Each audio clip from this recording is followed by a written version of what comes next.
Oi, gente.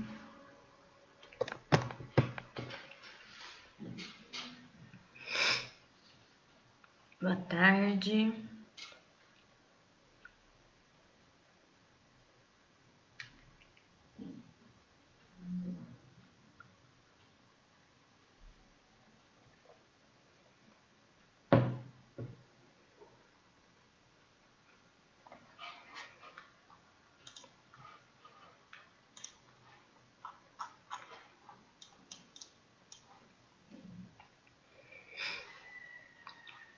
Vocês estão me ouvindo bem? Me vendo direito também?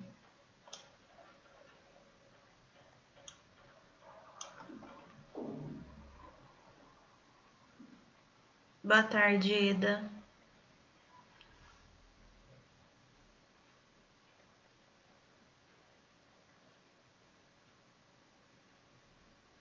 Vamos esperar aí uns minutinhos para o pessoal chegar.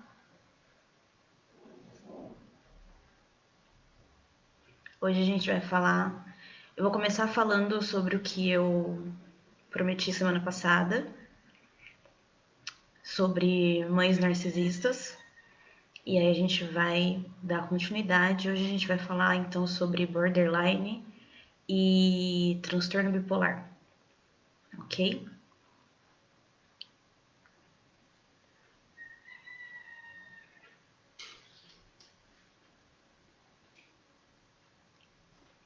Oi, Priscila, boa tarde.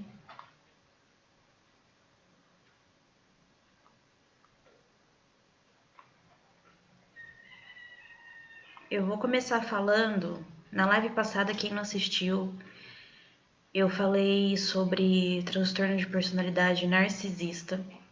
E aí no finalzinho eu só joguei assim sobre mães narcisistas, que muito tem se falado ultimamente. E eu falei que eu ia falar, eu disse que eu ia falar no comecinho dessa live. Então eu trouxe aqui só um pouquinho para não me estender muito também. Mas quando a gente vai falar sobre mães narcisistas, esse assunto tem ganhado mais visibilidade ultimamente. Ainda é um tabu, né? Porque quando a gente fala de mãe, a gente ainda tem a ideia de que mãe ama incondicionalmente, de que mãe é sagrada, de que mãe faz tudo pelo filho.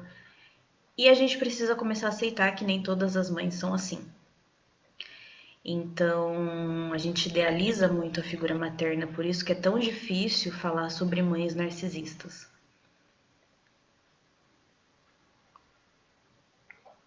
Então, são figuras que são muito importantes para o desenvolvimento infantil. Mas antes de mais nada, as mães, elas são humanas, são pessoas de verdade, né?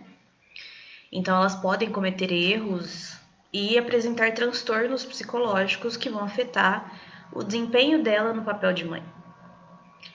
E quando ela apresenta o transtorno narcisista, que a gente falou na semana passada, ele pode ser uma das causas de comportamentos tóxicos e às vezes até cruéis de algumas mães com os filhos. Então, o narcisismo materno, ele é caracterizado por um relacionamento abusivo que geralmente envolve a destruição da autoestima, confiança e autonomia dos filhos. Ele é mais comum na relação mãe e filha, né, entre duas mulheres. Então, no caso das mães narcisistas, é comum que o filho seja visto por essa mãe como uma extensão dela mesma, no qual a mãe ela deposita todos os seus sonhos, suas vontades, suas frustrações. É como se o filho tivesse vindo ao mundo para realizar os sonhos dessa mãe. E com isso ele acaba ficando aprisionado nessa relação. Então a criança que passa por essa situação, ela precisa lutar muito para ter autonomia, para ser ela mesma. Porque a mãe com transtorno narcisista, ela não permite que isso aconteça. E o relacionamento abusivo por parte da mãe também pode acontecer com atitudes que têm o objetivo de se auto-vangloriar. Então, quem assistiu à live passada sabe das características de uma pessoa narcisista, né? Que precisa de agrado, precisa de atenção, pelo bem da sua autoestima. Então essa mãe ela não consegue muitas vezes se identificar com o filho, ser solidária ou compreender as dificuldades e os sofrimentos emocionais desse filho. Então o filho ele é visto como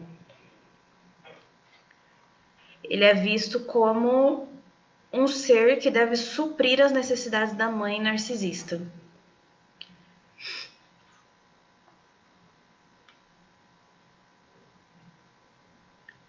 Oi, Maria das Graças. A live de hoje ela é sobre transtorno borderline e bipolaridade. Então, quem está chegando aqui hoje, toda quarta-feira às 2 horas tem, tá bom? Então, seguindo, quais que são as características dessa mãe narcisista? Eu falei que eu trouxe só um pouquinho mesmo, e só para gerar uma reflexão e uma curiosidade também em vocês. Mas não é o tema da live de hoje, né? É só um pedacinho da live passada. Então, essa mãe, ela gosta de ser o centro das atenções, muitas vezes ela acaba sendo inconveniente, chamativa, ela dá uma importância exagerada às aparências, se preocupa constantemente com reputação, status e poder. Ela pode atuar com frequência. O que significa isso? Ela pode ter o comportamento abusivo com o filho, mas na presença de outras pessoas ela se mostra uma mãe dócil e amável. Ela geralmente não é autocrítica, ela não consegue ver os próprios erros. Ela pode apresentar comportamento egoísta, espera que os filhos ajudem ela, mas não se interessa em retribuir a ajuda dos filhos. Ela pode ser controladora e mandona, manipuladora, vingativa, não aceitar ser contrariada. Ela pode ser agressiva, tanto fisicamente, quanto emocionalmente, quanto psicologicamente. Então, a agressão ela não é necessariamente física, pode ser verbal, pode ser emocional. Ela pode apresentar um traço de competitividade. Então, enxergar os filhos como rivais, como concorrentes, tem grande dificuldade em pedir desculpas. E aí, a gente não pode classificar as mães como narcisistas sem a ajuda de um profissional, certo? Então, não é porque a sua mãe não faz o que você quer, não é porque sua mãe é um pouquinho mais rígida que você pode chamar ela de mãe narcisista. Isso exige um diagnóstico, exige um olhar clínico, exige um profissional, certo? E é necessário que as mães e os filhos busquem tratamento emocional, suporte, apoio, porque o desenvolvimento do filho ele pode ser seriamente comprometido e tem um grande risco do filho desenvolver uma baixa autoestima. Para entender melhor essa situação, o filme Enrolados, da Disney, ele mostra isso de uma forma legal. A mãe da Rapunzel, ela até canta a música, né? Esqueci o nome da música em português agora. Mas ela fala uma música no sentido de que ela sabe mais. A mãe sempre sabe mais. E tem uma série que chama Little Fires Everywhere, que é do Prime Video, que mostra também essa relação entre mãe e filha e uma relação tóxica e abusiva, uma relação de poder entre mãe e filha, certo? Vou deixar aqui nos comentários para quem perdeu os nomes.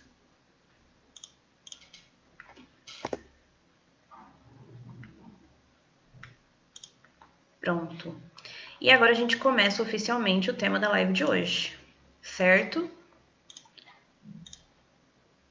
Deixa eu só ver que a minha internet está um pouquinho ruim hoje aqui. Vocês continuam me vendo, né? Acho que sim. Então, para a gente retomar questões sobre personalidade. Eu trouxe mais 2 teorias de personalidade, que eu falei que são muitas, que personalidade ainda é um conceito muito aberto, muito amplo dentro da psicologia. Então, eu trouxe 2 hoje, que são as 2 mais conhecidas, que é a do Freud e a do Jung. E aí, eu trouxe também só para informar, para informação, né? Porque eu trouxe da outra vez a teoria dos 5 fatores. E hoje eu trouxe mais essas 2 só para a gente retomar o que é personalidade, certo? Então, para o Freud, toda ação é movida por forças internas que estão diretamente ligadas ao prazer. Ou seja, para o Freud, o desenvolvimento da personalidade ele é regido pela libido. Libido é também um conceito muito amplo, mas resumidamente é energia sexual, mas não necessariamente ligada ao sexo, mas ligada à vida. É uma energia de vida. A personalidade ela é desenvolvida no indivíduo quando criança, tendo como motivadores primários os impulsos sexuais e agressivos. Isso na teoria freudiana, dentro da psicanálise. Então, para explicar essa teoria, o Freud ele subdividiu a estrutura da personalidade em 3 sistemas, sendo o id, o ego e o superego, ok? Então, o id ele seria o sistema original da personalidade, ligado às ações primárias e às pulsões inconscientes, ou seja, as satisfações e os prazeres corporais. Então, o id ele busca tudo que é bom, tudo que é prazeroso, tudo que é gostoso. O ego, ele é o lado racional, que obedece aos princípios da realidade e controla os impulsos do id. Então ele dá uma segurada no id e fala: calma lá, vai com calma. O superego, ele é o lado da personalidade responsável pelos valores sociais e morais. Então é o superego que dá a noção de certo e errado para o indivíduo. E aí, chegamos em Jung. O Jung ele foi discípulo do Freud e apesar dele concordar com referências de consciente, de subconsciente, ele não concordava com a visão do Freud sobre os fatores de motivação da personalidade. Então ele chegou para o Freud e falou: calma aí, eu acho que nem tudo é libido. Eu acho que não é tudo energia sexual, não. Eu acho que tem outras coisas aí. E aí, por essa discordância, eles acabaram rompendo o vínculo e o Jung foi criar a teoria dele. Na visão junguiana, existem 4 funções psicológicas básicas: o sentir, pensar, perceber e intuir. E 2 tipos de caráter: o introvertido e o extrovertido. Cada indivíduo ele desperta em si uma função básica, que são as 4, e um tipo de caráter. E assim origina sua personalidade. Então ele apresenta 8 tipos de personalidade. Não vou me prolongar muito nisso, né? Mas as 8 são reflexivo extrovertido, reflexivo introvertido, sentimental extrovertido, sentimental introvertido, perceptivo extrovertido, perceptivo introvertido, intuitivo extrovertido, intuitivo introvertido. Então cada um vai combinar com intro e extrovertido. Sentimental introvertido, perceptivo extrovertido, enfim, são 8. Se alguém quiser essa lista com a definição, me manda um e-mail depois. No final eu deixo meu e-mail aqui, que eu mando essas informações certinho, descrevendo o que é cada um deles. Mas para a live não ficar muito longa, muito extensa e a gente não se perder no tema principal, vamos seguir. Então, a respeito do transtorno borderline. O borderline ele é um transtorno de personalidade, ou seja, ele vai interferir na forma como o indivíduo age, como o indivíduo se comporta e como o indivíduo se relaciona com outras pessoas, certo? E O borderline é uma questão também na psicologia que vem sido estudada e tentam decifrá-la há mais de 7 décadas. Então, ela veio de outras nomenclaturas quando lá atrás começaram a perceber pessoas com características diferentes dos transtornos que existiam, então das psicoses, das neuroses, e aí começou a surgir esse novo tipo, digamos assim, de transtorno psicológico. Então a noção do borderline, do que seria o borderline, começou a ser moldada a partir dos anos 50, mas o conceito atual que a gente conhece hoje, ele foi só definido em meados dos anos 80, quando o borderline foi registrado pela primeira vez no DSM. Então, por muito tempo a psicanálise ela tratou o borderline como parte do grupo das psicoses, em especial associado à esquizofrenia. E aí começam os estudos e começam a perceber que o borderline tem características diferentes, obviamente, da esquizofrenia. E aí começa o estudo de um novo transtorno, certo? Para alguns estudiosos, o desenvolvimento dos sintomas ele pode começar na transição da adolescência para a vida adulta e pode ser influência de relações familiares negativas. A gente vai ver mais para frente que o borderline ele tem muita influência do ambiente, tem muita influência de fator externo. Então, o transtorno de personalidade borderline é caracterizado por um padrão generalizado de instabilidade e hipersensibilidade nos relacionamentos interpessoais. Também é marcado por uma instabilidade na autoimagem, flutuações extremas de humor e impulsividade. Por que eu coloquei o borderline com a bipolaridade na mesma live? Porque eles podem ser confundidos um com o outro. Então, os dois têm a questão de instabilidade, mas quero que vocês comecem a pensar agora. Se quiser me mandar aqui nos comentários, pode mandar. O que é uma pessoa bipolar? Tá? Eu gosto de falar sobre bipolaridade porque eu gosto de trazer o que é de verdade, além do que as pessoas imaginam que seja. Então, comenta aqui o que você acha que é uma pessoa bipolar, tá?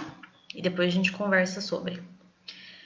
Então, seguindo, os pacientes com borderline, eles não toleram estar sozinhos, eles fazem esforços persistentes e intensos para evitar abandono e geram crises, como tentativas de suicídio, de tal forma que essas crises vão levar os outros a tentar ajudar, resgatar e cuidar desses pacientes.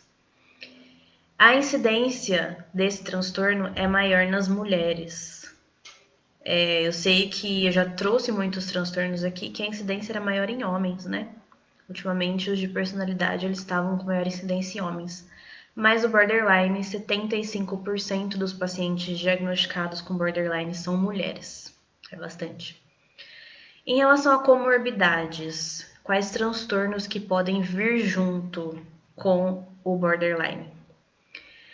Com frequência, os pacientes eles têm outros transtornos, são comuns, especialmente transtornos do humor, como a depressão, ansiedade, síndrome do pânico, transtorno de estresse pós-traumático, outro transtorno de personalidade e também transtornos alimentares. Pode vir junto com o borderline. Estresses durante a primeira infância podem contribuir para o desenvolvimento desse transtorno de personalidade. A história infantil de abuso físico, abuso sexual, negligência, separação dos pais ou perda de um dos pais é muito comum entre pacientes diagnosticados. Então, tem bastante influência externa. Algumas pessoas elas podem apresentar uma tendência genética, uma tendência intrínseca de ter respostas patológicas ao estresse do ambiente. Então, respostas exageradas ao estresse do dia a dia. E o transtorno de personalidade, ele parece ter também um componente hereditário. Os parentes de primeiro grau de pacientes com transtorno borderline são 5 vezes mais propensos, têm 5 vezes mais chance de desenvolver esse transtorno do que a população em geral. Vamos descrever certinho agora quais que são os sintomas, né? Então a gente sabe que é marcado pela instabilidade e pelo medo do abandono, mas vamos elaborar um pouquinho mais isso.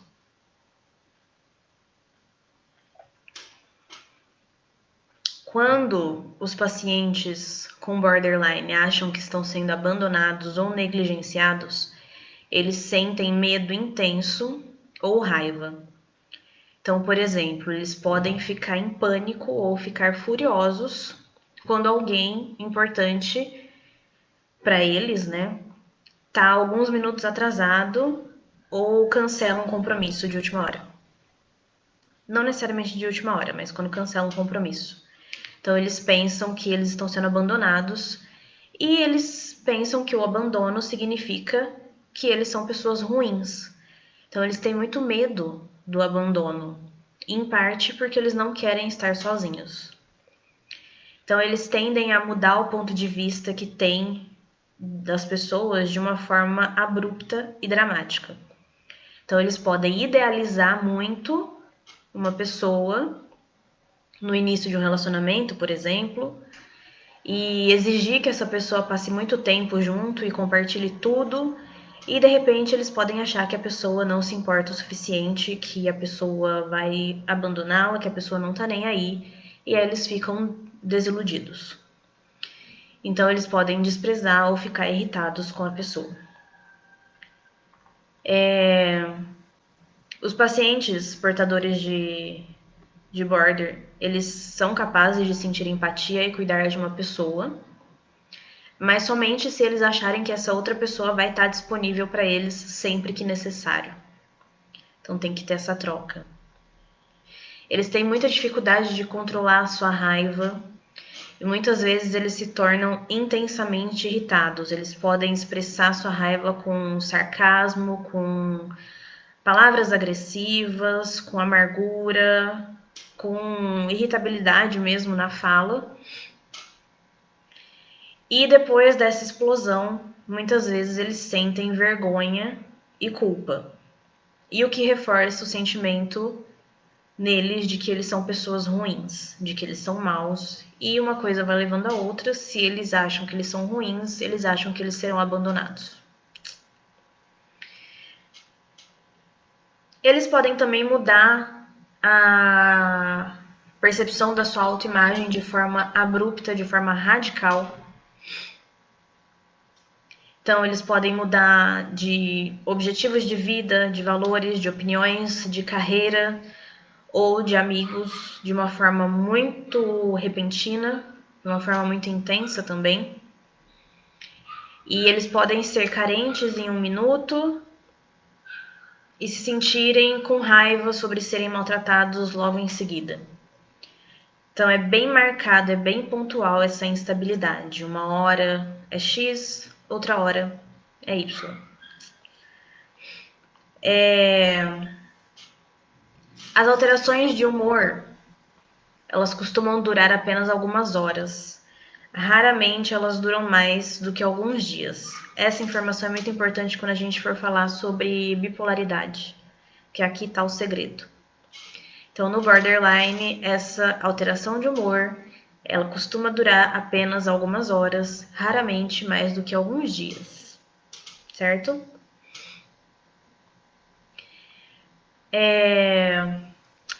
Em relação a borderline, automutilação e suicídio. Pelo paciente com borderline ser muito impulsivo, isso pode levar à automutilação. Então, a automutilação dentro deste transtorno é comum de acontecer. E aí, o que acontece? Às vezes, o borderline, o paciente com borderline, ele pode perder a mão. O risco de suicídio nesses pacientes é 40 vezes maior do que na população em geral. 40 vezes maior é muita coisa, muita coisa.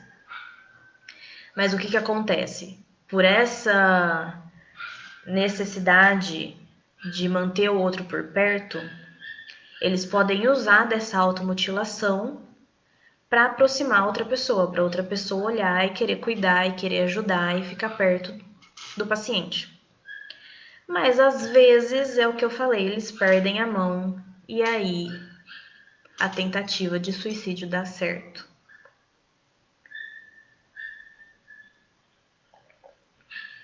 Então, muitas vezes a automutilação do paciente com border não visa acabar com a própria vida, mas sim não ser abandonado, trazer a pessoa para perto. Ou também uma outra visão é que os pacientes eles podem se automutilar para compensar esse sentimento deles serem ruins ou para reafirmar sua capacidade de sentir enquanto eles estiverem num episódio dissociativo. Como que é feito o diagnóstico? Então, para o diagnóstico, os pacientes eles devem ter instabilidade persistente nos relacionamentos, na autoimagem, nas suas emoções, bem como uma impulsividade acentuada. Então, esse padrão ele é caracterizado por 5 ou mais desses determinantes aqui. Então, os esforços desesperados para evitar o abandono seja ele real ou imaginário, ok? Então, às vezes realmente é um término de relacionamento, por exemplo, ou às vezes é algo que a pessoa está imaginando que pode acontecer. Relacionamentos intensos e instáveis que se alternam entre idealização da pessoa e desvalorização da pessoa. Autoimagem instável. Impulsividade em 2 áreas ou mais que pode prejudicá-los. Por exemplo, compulsão alimentar, dirigir de forma imprudente, não praticar sexo seguro, comportamentos relacionados à automutilação, tentativas de suicídio, mudanças rápidas no humor, normalmente durando algumas horas, ou às vezes, raramente mais que alguns dias, sentimentos persistentes de vazio, raiva de forma inadequada, de forma muito intensa, ou dificuldade no controle da raiva, pensamentos paranoicos temporários ou sintomas dissociativos graves desencadeados por estresse. Além disso, os sintomas eles devem ter acontecido no início da idade adulta, mas também a gente pode encontrar indícios durante a adolescência. É muito difícil, na verdade não tem, eu acho, transtorno de personalidade em crianças. Se vocês acompanharam as últimas lives, todos os transtornos de personalidade que eu trouxe, eles se iniciam a partir da vida adulta. Então pode ser ali no comecinho da vida adulta, pode ter indício na adolescência, mas diagnóstico mesmo não tem na infância e na adolescência, ok? Por que que isso acontece? Por que que não dá pra gente diagnosticar uma criança, por exemplo, com um transtorno de personalidade bipolar? Porque a criança, ela está... Transtorno de personalidade bipolar, não. Transtorno de humor bipolar. Porque a criança, ela ainda está em desenvolvimento.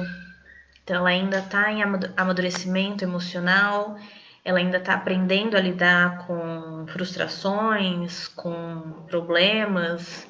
Então, a criança, por si só, ela tem uma característica de instabilidade, por ainda estar em desenvolvimento. A mesma coisa o adolescente. A adolescência é uma fase instável e intensa. Então, isso são características dessa fase da vida, não necessariamente de um transtorno. Então, é muito difícil a gente diagnosticar transtorno de personalidade em crianças e adolescentes. Como que faz o tratamento de borderline? Terapia e remédio. Tá, mas qual terapia, né? A gente tem a terapia comportamental dialética e tem o STEPS. O STEPS é uma sigla para Sistema de Treinamento para Previsibilidade Emocional e Resolução de Problemas. Então, ele é feito em sessões semanais em grupo. Os pacientes eles adquirem habilidades para gerenciar as emoções, questionar suas expectativas negativas e cuidar melhor de si mesmos, fora o apoio, porque é em grupo, né? Conversar com outras pessoas que passam pela mesma situação. Nesse tipo de terapia, no STEPS, eles aprendem a estabelecer metas, evitar substâncias ilícitas que agravam o transtorno, melhorar seus hábitos alimentares, de sono, de exercício, e tem a rede de apoio, a questão de ser em grupo, a rede de apoio ela ajuda bastante em momentos de crise. E também tem uma outra opção que é o tratamento baseado em mentalização. A mentalização ela se refere à capacidade da pessoa refletir e compreender seu próprio estado de espírito e o estado de espírito dos outros. Então, considera-se que a mentalização ela seja aprendida por meio de uma vinculação segura com o cuidador. Esse cuidador pode ser um terapeuta, pode ser um pai, uma mãe. E esse tratamento baseado em mentalização, ele ajuda o paciente a regular suas emoções de uma forma eficaz. Então, por exemplo, se acalmar quando está chateado, permite que ele entenda como as suas emoções contribuem para os seus problemas e para as suas dificuldades com as outras pessoas e refletir sobre as emoções e os pensamentos de outras pessoas. Esse foi então o transtorno de personalidade borderline. Agora a gente vai para o transtorno de humor bipolar. Quando a gente fala sobre uma pessoa bipolar, o que é uma pessoa bipolar no senso comum? No senso comum, uma pessoa bipolar é uma pessoa que acorda feliz, passa 5 minutos ela tá triste, passa 2 horas ela tá com raiva, e aí de repente ela tá feliz de novo. E isso, toda vez que a gente fala sobre bipolar, a gente ouve muito as pessoas falarem isso. Ah, mas eu acordo feliz, vou dormir triste. Peraí, já vou explicar. Acordar feliz e dormir triste não é bipolaridade. Bipolaridade é muito mais grave do que isso. Você acordar feliz e dormir triste chama, sabe o quê? Vida. Chama dia a dia. Acontece. Tá tudo bem. Ok? E aí você faz um exercício de autorreflexão e tenta entender por que você ficou triste. Mas isso não é bipolaridade. Tá? Então, no transtorno bipolar, ele chama bipolar porque ele passa por 2 estados de humor, que é a depressão e a mania. A mania nada mais é do que uma euforia desproporcional a qualquer situação. Então ele vai de um para o outro. Ou também existe a hipomania, que é uma forma menos grave de mania. Então toda vez que eu falar aqui mania, vocês já sabem que é euforia exagerada, que é o oposto da depressão. Ok? Então o transtorno bipolar, esses episódios eles vão variar. A pessoa ela vai passar pelos 2. Com qual frequência? A gente chega lá. Existe o transtorno bipolar tipo 1, que nesse grupo, a pessoa ela já apresentou no mínimo um episódio maníaco completo, um episódio de mania, euforia completo. O que é isso? É um episódio que impediu essa pessoa de desempenhar as suas funções normalmente. E normalmente ela já passou também por episódios depressivos. Então esse é o transtorno bipolar 1. Temos o transtorno bipolar 2, que é quando a pessoa já apresentou episódios depressivos graves e no mínimo um episódio maníaco mais leve, hipomaníaco, mas nenhum episódio maníaco completo. Ou seja, no grupo 1 ela tem o episódio maníaco completo, no grupo 2 ela tem o episódio depressivo grave e um hipomaníaco.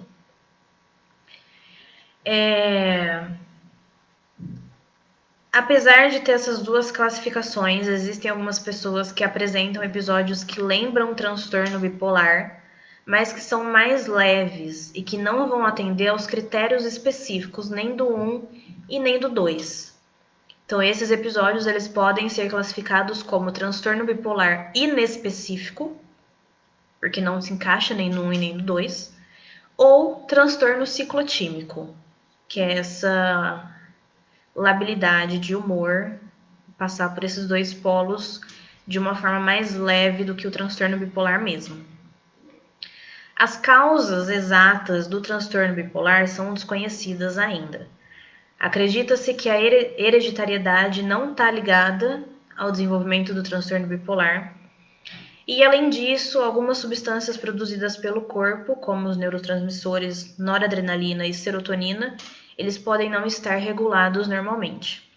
Neurotransmissores são substâncias que as células nervosas usam para se comunicar ali. O transtorno bipolar ele pode começar algumas vezes após um evento estressante, um evento traumático. Ou esse evento pode dar início a um outro episódio. Então pode acontecer algo que vai desencadear um episódio ou depressivo ou maníaco. Mas nenhuma relação de causa e efeito já foi comprovada, ou seja, a causa do transtorno bipolar exata não se sabe. Ok? Os sintomas do transtorno bipolar, a depressão e a mania, que são os sintomas, eles podem ocorrer em alguns outros transtornos. Um deles, inclusive, é alto nível do hormônio da tireoide. Pode causar essa instabilidade. E, além disso, os episódios eles podem ser desencadeados também por drogas, como cocaína e anfetaminas. Então, por que eu gosto de falar de bipolaridade? Desmistifica muita coisa. Então, porque fulano é bipolar. Cada hora ela tá de um jeito. Do nada ela muda de humor. Na bipolaridade não é do nada. Não é de uma hora para outra, literalmente. A pessoa ela pode passar meses dentro de um episódio depressivo e de repente ela entra no estado maníaco e ela pode passar dias no estado maníaco e depois fica estável. Então tem o período de estabilidade, digamos assim. Ok? Então é o que a gente chama de remissão. Então os episódios entre depressão e mania podem se alternar com períodos tranquilos, entre aspas, né? Tipo sem nenhum sintoma.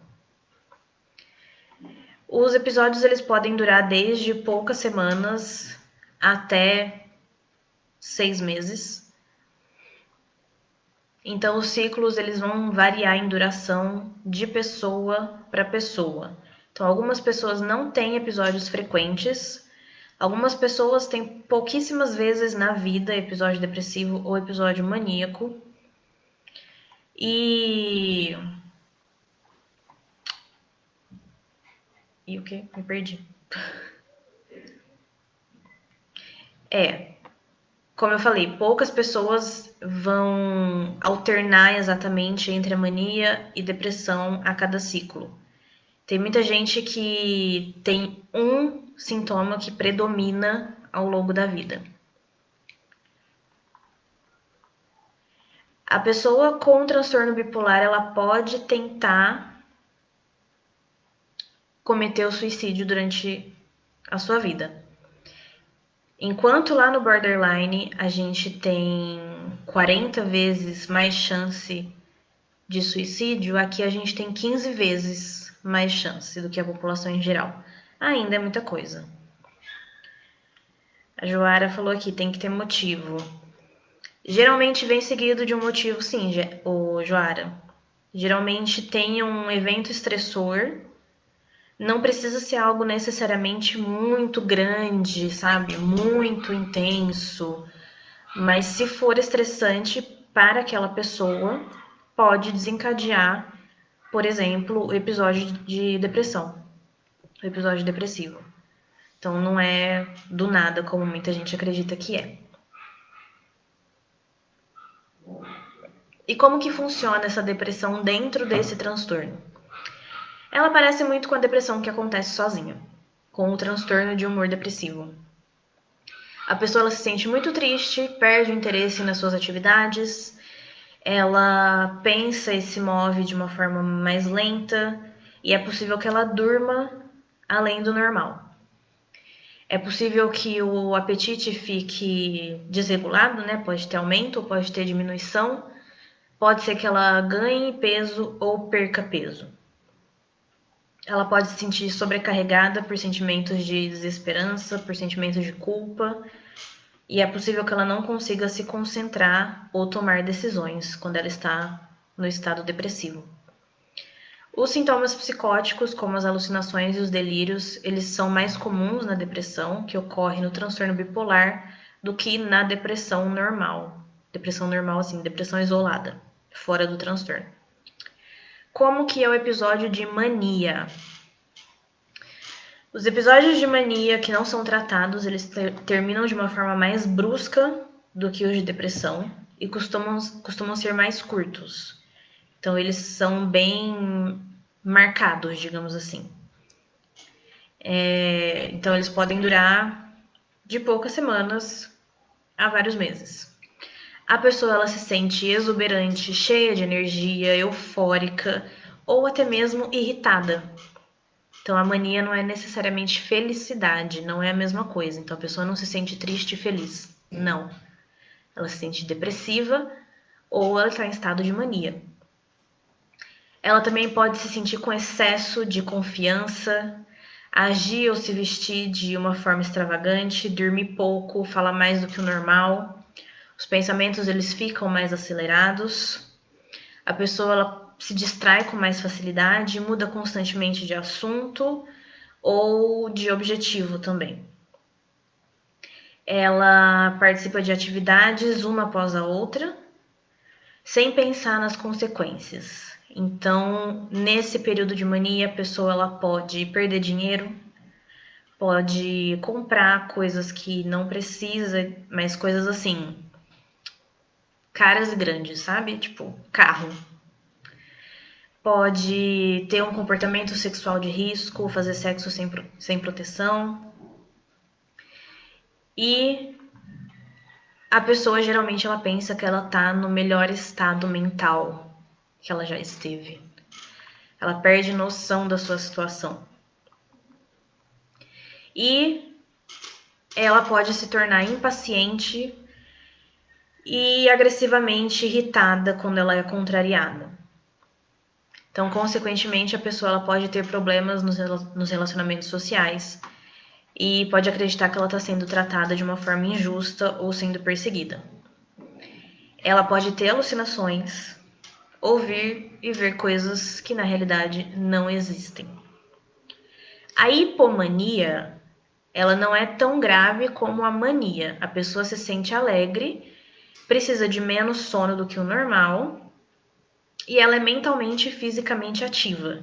A hipomania é um período produtivo para algumas pessoas. As pessoas elas têm muita energia, se sentem mais criativa, confiante e, em geral, desempenha bem nas situações sociais.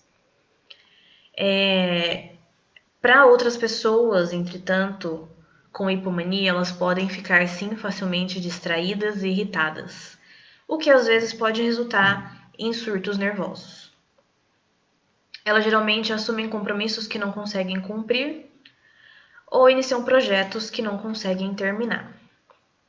Dentro do estado de hipomania, elas podem mudar de humor rapidamente.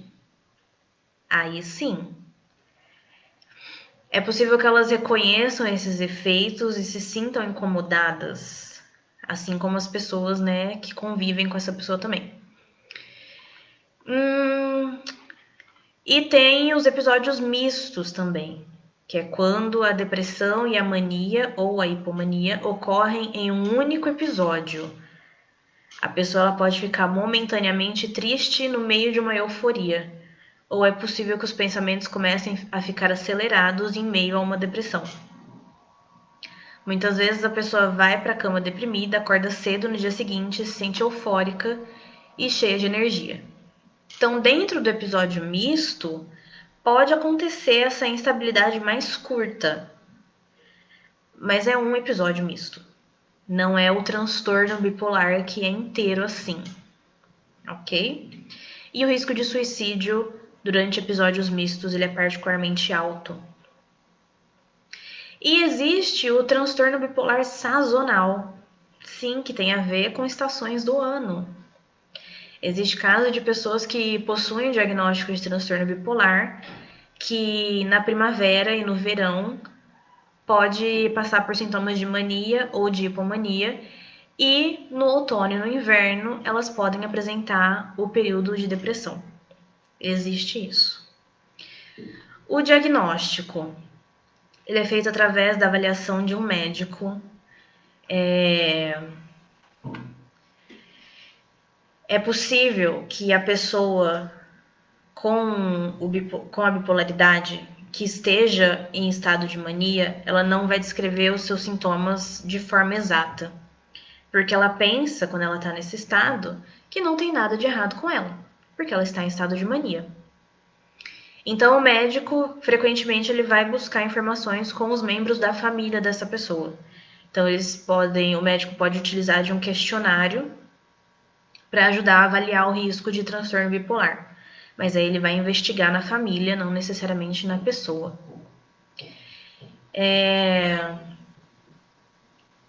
O tratamento. O tratamento ele inclui medicamentos, psicoterapia, formação e apoio. Na mania ou na depressão grave, a hospitalização pode geralmente ser necessária. Mesmo quando a mania é menos grave, talvez seja necessário internar a pessoa no hospital se ela tiver, por exemplo, com comportamento suicida.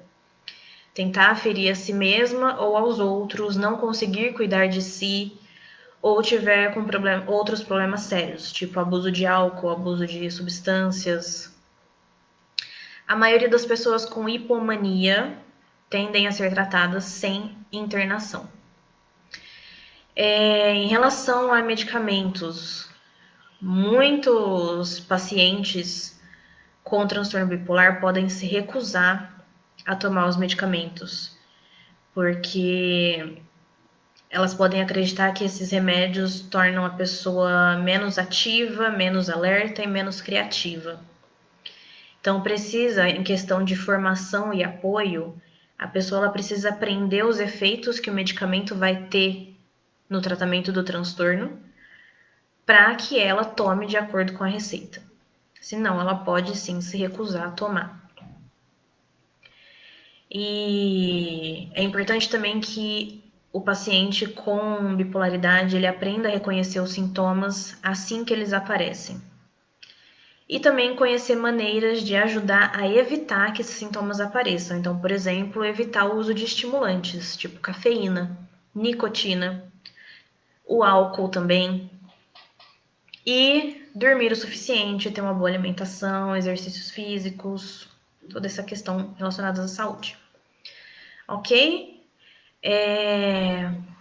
A respeito de transtorno bipolar, o que tem aqui de filme e série que a gente pode ver? Tô mandando aqui nos comentários, tá, gente?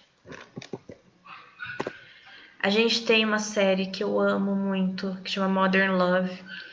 O terceiro episódio é uma série do Prime Video. O terceiro episódio é com a Anne Hathaway. E ele fala exatamente tudo isso que eu falei aqui, ele ilustra. E é perfeito, porque ele mostra todo o ambiente e mostra como ela de repente vai entrando no estado depressivo. E quando ela tá no estado maníaco, ela tá vestida com lantejoulas e brilho e maquiada, e o cabelo tá maravilhoso, e as pessoas estão dançando em volta dela. É um episódio perfeito para mostrar esse transtorno. E O Lado Bom da Vida é um filme que eu acho que muita gente já deve ter assistido, que ele fala também sobre o transtorno bipolar. Ok? Essa foi a live de hoje, gente. Obrigada para quem acompanhou. Obrigada para vocês que estão aqui hoje, para vocês que estão sempre aqui, toda quarta-feira.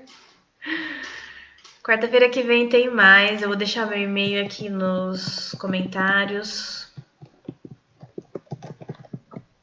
Se você quiser mais informações, artigos, referências, me manda um e-mail que eu te mando tudo certinho. Se precisar de também tirar alguma dúvida, fazer algum comentário, alguma crítica, sugestão, elogio, pode mandar também para o meu e-mail. Ou pode deixar aqui nos comentários também, fica à vontade. Essa live fica salva aqui no Facebook da Sojures e também lá no canal do YouTube. Ok? Toda quarta-feira, 2 horas da tarde, estou aqui. E é isso. Espero que vocês tenham gostado e até semana que vem, gente. Muito obrigada.